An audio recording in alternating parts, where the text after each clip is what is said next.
नशिराबाद जवळ बसला अपघात, पाडळसेतील महिला प्रवासी चिरडून ठार। भरधाव बसचे टायर फुटून झालेल्या अपघातात बसमधील प्रवासी बाहेर फेकले जाऊन टायर खाली आल्याने गणप्राण झाली।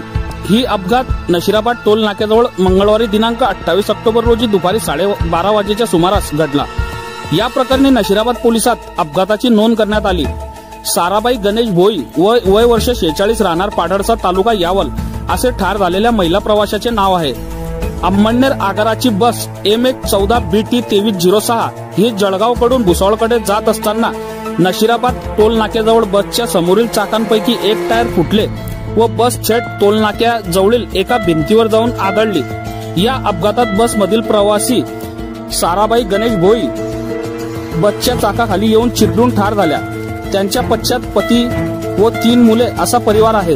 पती शेंगदाणे फुटाणे विक्री करून उदयनिर्वाह करतात। मयत विवाहिता साराबाई भोई या डोळे तपासण्यासाठी जळगाव शहरात आल्यानंतर परतीच्या प्रवासात त्यांच्यावर अपघाताने घाला घातला। अपघातानंतर परिसरात एकच खळबळ उडाली। अपघात घडताच स्थानिक नागरिक आणि टोल नाक्याजवळील वाहनधारकांनी तातडीने घटनास्थळी धाव घेऊन मदत कार्याला सुरुवात केली। अपघाताची माहिती मिळताच नशिराबाद पोलीस ठाण्याचे कर्मचारी घटनास्थळी दाखल झाले होते।